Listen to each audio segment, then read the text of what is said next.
I know that you are a student and you also have the burden of books, but don't worry, today's story is just for you. So listen to it with your heart. So let's start. Before we begin, I request you to please subscribe, like the video, and share your name in the comments.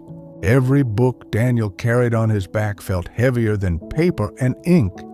It was the weight of expectations, pressing down on his shoulders like a burden he could never set aside.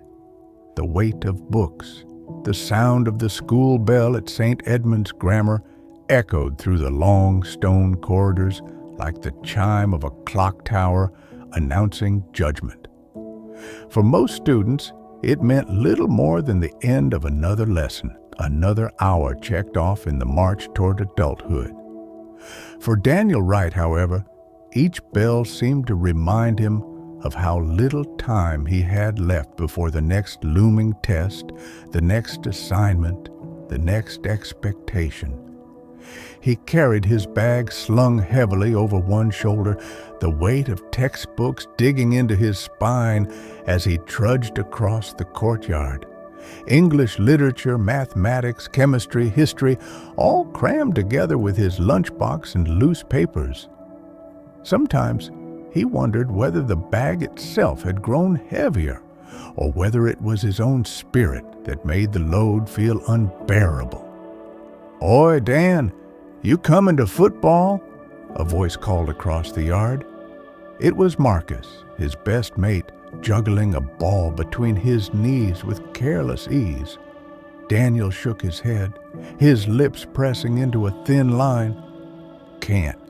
I've got that essay to finish for Mr. Clark, and Mum'll have my head if I don't revise for maths tonight." Marcus rolled his eyes and kicked the ball high into the air. "You're always studying, mate. What's the point of school if you never have time to breathe?" The words stung more than they should have. Daniel wanted to answer, wanted to explain that he didn't study because he loved it, but because he felt chained to it.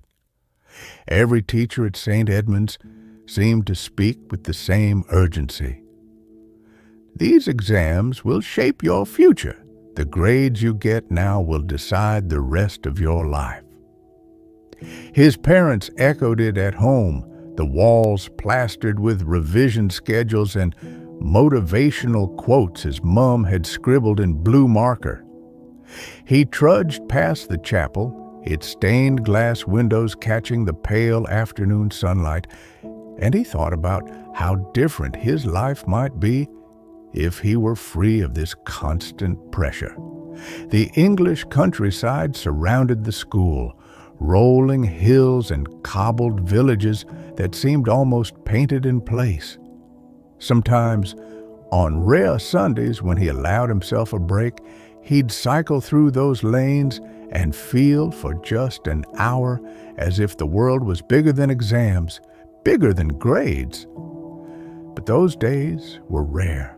That evening, as he sat at his desk in his small room overlooking the garden, Daniel opened his English literature book to the works of Shakespeare.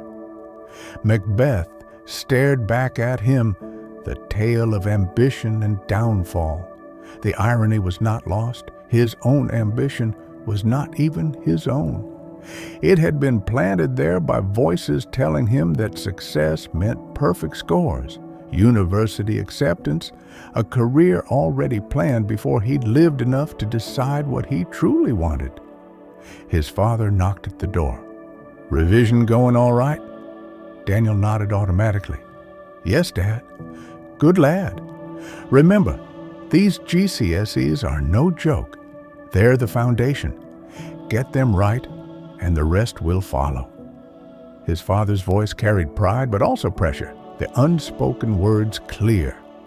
"Don't let us down." At school, the teachers praised students who seemed effortlessly brilliant. Emily, for instance, always scored top marks, her essays dripping with insight. The teachers called her a natural scholar, as if success were written in her blood. Daniel envied her not for her grades, but for the way she seemed unbothered by the pressure. For him, each test was a battlefield, each red mark on his paper a wound to his pride. The next day in history class, Mr. Clark spoke passionately about Winston Churchill's resilience during the Second World War. It was not just brilliance that carried Britain through those dark days, he declared, pacing at the front. It was perseverance, the ability to stand under immense pressure and not collapse.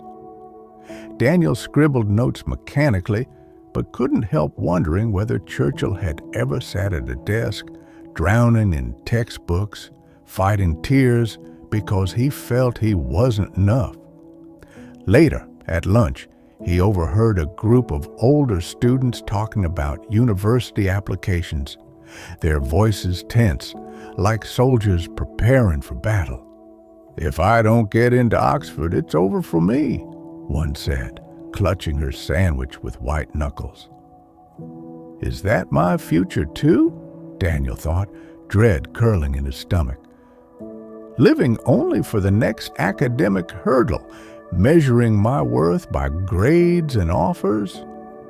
That night, as rain tapped against his window, Daniel found himself writing in the margin of his notebook, not answers to questions, but thoughts he had never dared to say aloud.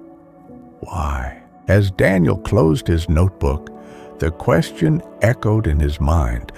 Perhaps true strength, greater even than Lesnar's in the ring, was not in lifting weights or winning fights, but in learning how to carry the burden of expectations without letting it break him.